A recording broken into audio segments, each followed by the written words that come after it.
Now, one of the things that's happened over the past few quarters is that we've been taking students out of the dock, not taking students out of the dock if they haven't been in contact, but we've been hiding their names after a few days.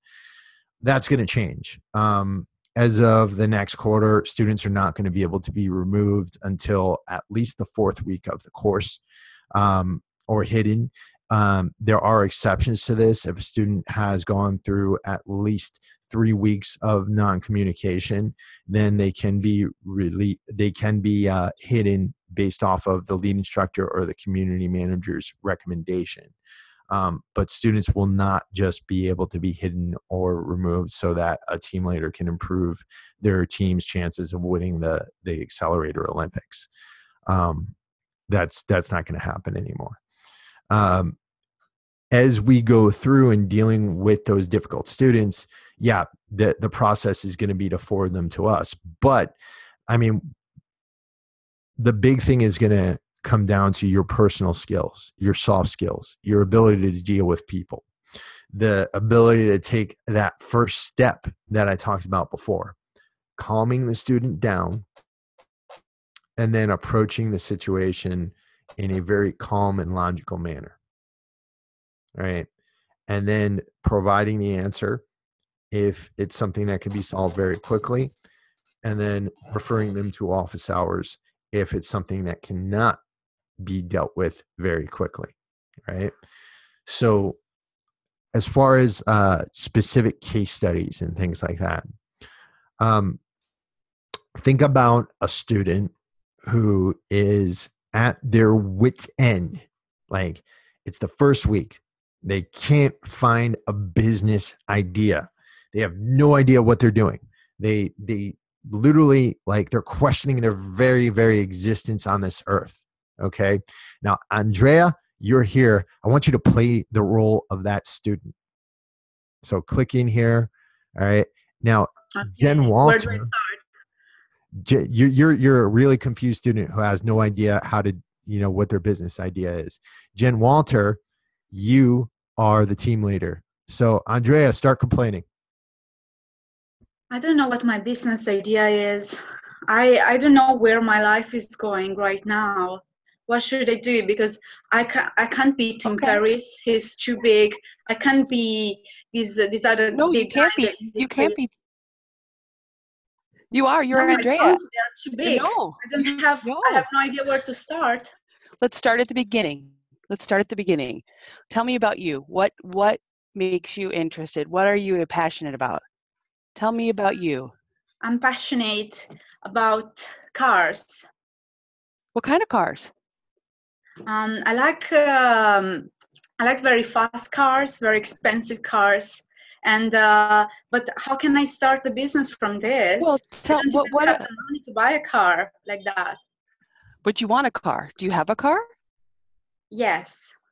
All right. Well, what does it feel like when you drive that car? It feels good. It feels good when I go fast and I don't care about anything. It feels good. That's why I love cars. So you want other people to feel like you? Yes, I want people to feel how that feels. To feel that that my passion is real, and that I want to help them build a passion from this as well, and want my business to be around this. You just said it. Did you hear those words? Yes. Where do I start, though? How did you start? How did you get that car? How did you do that? Well, I talked with my granddad about my passion, and now there can be a story around this, and I guess then the student can start with sharing a story about this, right? Sharing some vulnerability, some memories. Yeah. Yes. Your story is important. I think that other people have that story and they need to hear that so they can share your passion. But how can I monetize this? Well, let's get the idea on paper and let's think about it. And okay. So good job in calming her down. Really good job in calming her down. At this point, here's what I would do if I were you. Right? If a student is having enormous difficulty and you have no way of like thinking about that business idea, or you have no idea how to monetize it, here's what you say. Say, listen, the lead instructor, Chris Albert, he's got office hours each week where he helps people solve these problems. That's your out. The second you get confused, you say, hey, you Okay. know what? Chris is really good about helping people with these types of things. I really want you to Okay. go to his office hours. He'll spend some time with you. He'll help you get through this problem. And I'll come along with you to try to offer up some advice or something like that. You know what I mean? And if you wanted to come with that student, you could offer that. If you didn't, you just say that I can help them out, right? Okay. But good job calming them down. Andrea, how did you feel about that? I felt good. Actually, the question that I asked Jen, how do I monetize it, is usually what I ask students. How can you monetize this?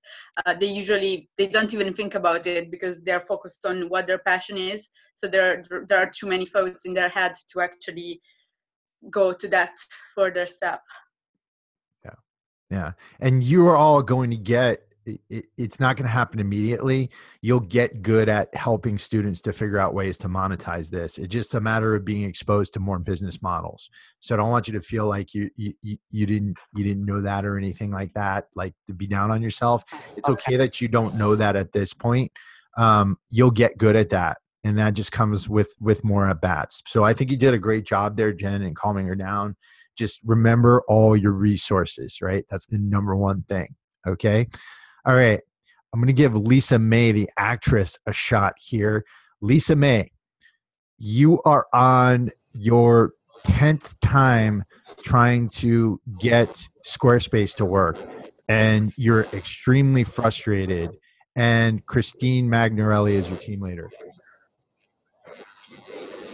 Christine, I've had enough of this Squarespace. I heard that Wix is a much better website. I don't understand why Brian has us using Squarespace. It's just ridiculous. There's too many things. There's too many bells and whistles. I don't even need all that, Christine. I need one page. I don't even understand what is this deal with the cover and then the website. Chris says that the website doesn't really matter. So what are we even doing this cover page for? I don't get it. I think I'm going to hire somebody, Christine. I'm just going to hire somebody, and I'm not going to be able to make the Olympics by Friday. So can you just maybe take me off the dock or something? Well, first thing, Can we just settle this? Let's take a breath first. Take a breath and relax. It's gonna be okay. Squarespace is very simple, and Chris Albert is a pro at it, so I recommend that you go to his office hours, and he can definitely help you with any of the technical stuff that you're going through.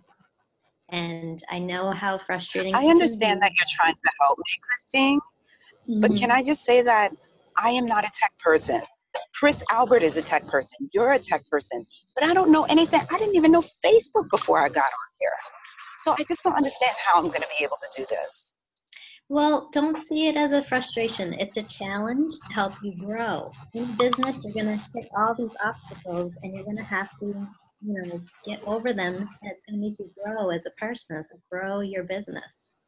So don't think of it as it's a technical limitation. It's just a challenge, and everybody's going through it. You're going to get over it. And then when you get to the other side, it's going to be like, oh, that was so easy. Like, I'm ready for the next challenge. So this is just minor compared to the bigger obstacles that are going to come away. So you think I should go to the office hours that Chris and Lisa are having? What time are they? When are they? I'm not exactly sure, but I will get in touch and I will let you know the exact time. And I can even jump on the call with you and help with any guidance that you need. Sound good? Okay, good job there. Really, really good job there.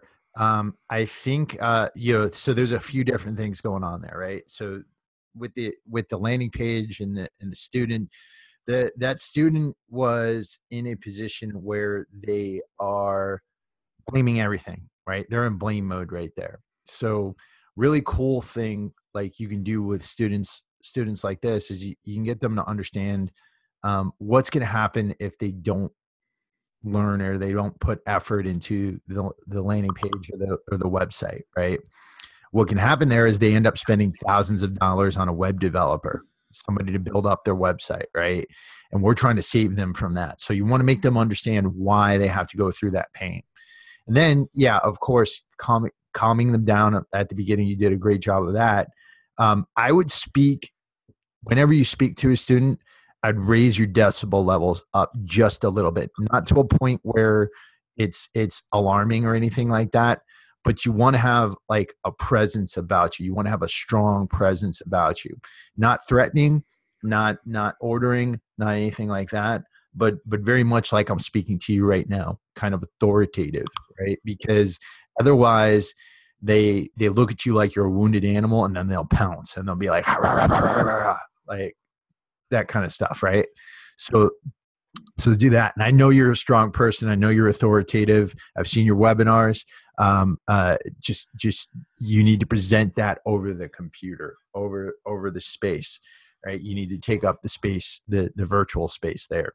And then, yeah, you did a good job on referring them to office hours, because some of them are going to have a lot of difficulties, and office hours at the time when I could work with them through that. So good job there. Lisa or Andrea, toss me a scenario and let me at somebody here. What kind of scenario? Give me a difficult scenario. Okay, so I need to think about it. Okay, so I had this scenario about the student who had no idea about his business, and then okay, webinar. Can we go in webinar week? Yeah. Okay, so I don't have webinar week is usually when students get very busy with their day job and they don't have any time to host a webinar, right? So okay, so Chris, there is this student who doesn't have time to have a webinar. He just got a new project and he's working 18 hours a day to get money from that project he's working on. So the webinar is not a priority anymore. How can a team leader help this person to still host a webinar, to still go on with the course and not let his team down as well? Okay.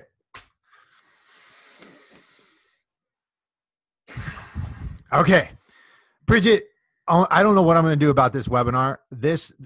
I've been working 18 hours a day. I've been on the tractor trailer all day long. I'm driving. I've got to haul this gear over to Massachusetts, and I'm in Florida right now. I don't know what the heck I'm going to do. I don't have time to do this webinar right now. I really do not.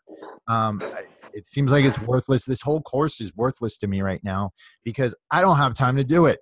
I have zero hours. I'm operating on 4 hours of sleep. What can I do here? Like, okay, right. So I get it. 18 hours a day, that's a lot of hours you're working. But what I would suggest to you is this. Try and maybe do it like a 20-minute webinar within a break. So surely you have a break during the day. So don't stress yourself out about finding time in the evening, because you're not going to find the time if you're doing 18 hours. But just try and put 20, maybe maximum 30 hours aside during your lunch break. And then you don't have to do webinar every 30 hours? day. What's 30 hours? During my lunch break? Sorry, 30 minutes. 30 minutes, sorry, through 30 minutes of your day, maybe half of your lunch break. And don't stress yourself in doing like a webinar every single day like most of the students are doing. Just do 2 webinars a week. Just 2. That's week? fine. That's perfect. 2 webinars a week? Oh my God. Yeah. Oh my God. Oh my God. Too much? Would you be able to speak? What do you think? I've seen your track record. You can do it. You can totally crush it. You can do it. 2 webinars. Everyone's doing about 6 this week, but I totally understand your situation. Don't force yourself because it's just too much for you. Just do the 2. That's it. 2 half-an-hour webinars this week. I know you can do it. You have it in you. I don't know. You really think anybody's interested in this cryptocurrency thing? Of course they are. Like I absolutely. Bitcoin's down to like $7,000. I don't know. Look, I've seen what you're producing. It is amazing. You can do it. Just roll out your first one and see how you feel. Listen to how you feel after you've done the first one. If you still think after that first one, you don't want to force the second one into a half an hour slot, then just jump on Chris's office hours and just pitch it to him. Let him know your struggle. But what if nobody comes? Like, what if nobody comes to my webinar? Like, I'll be putting all this work in for no reason. I'm embarrassing myself. Yeah. Okay.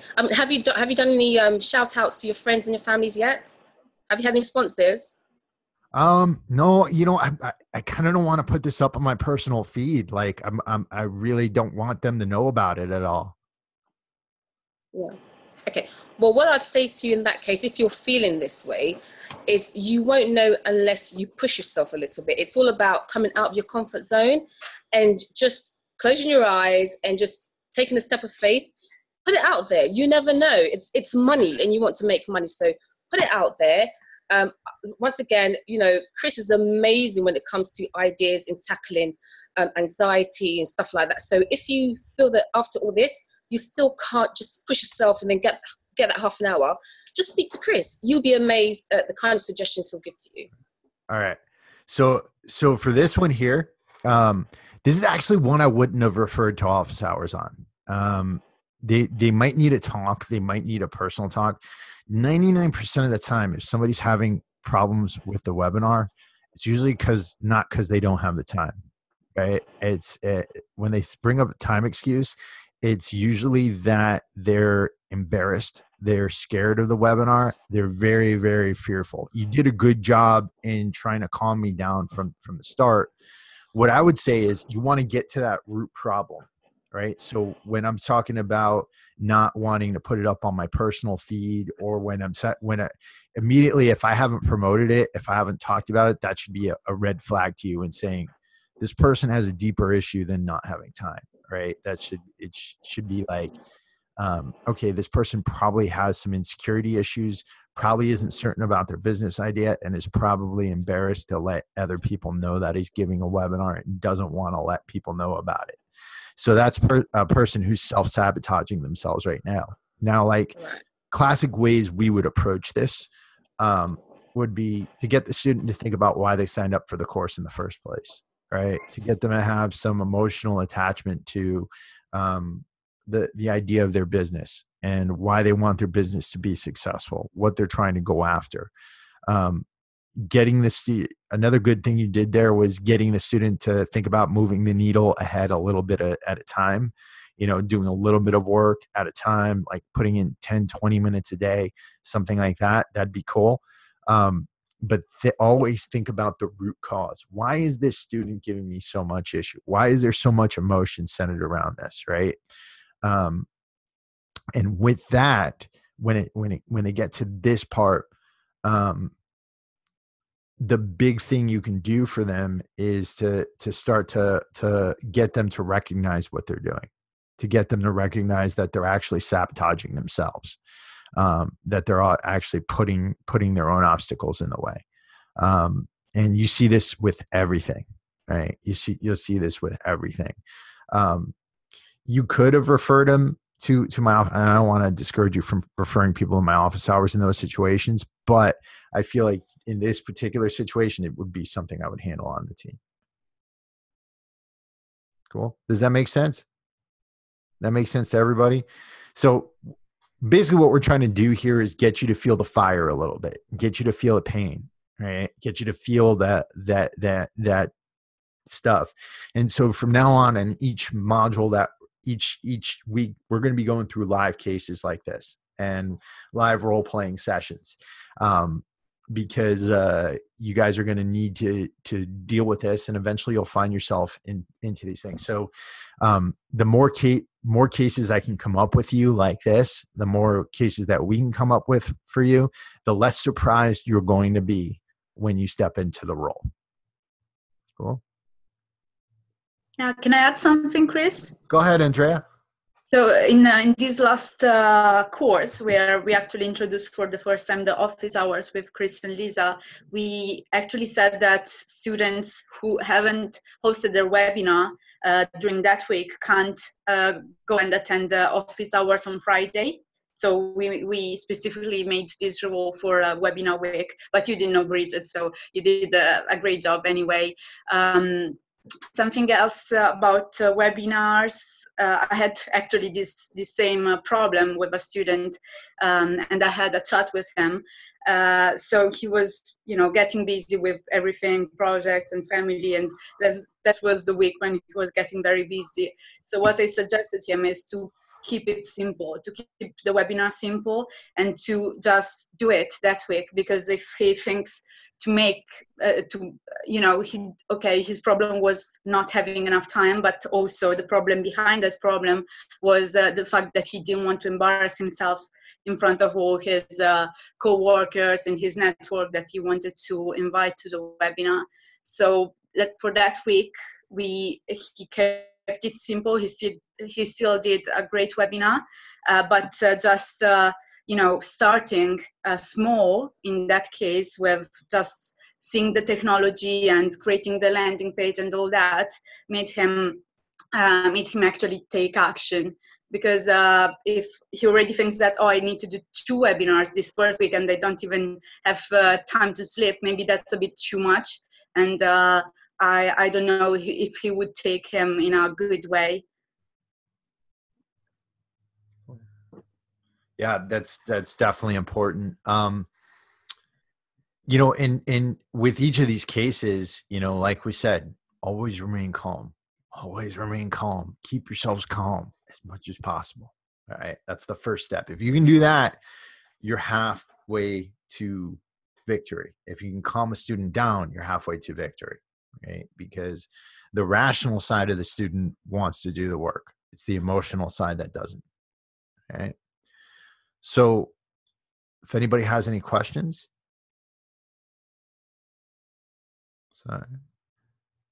Sorry, I had a question. Go ahead, Sorry. Bridget.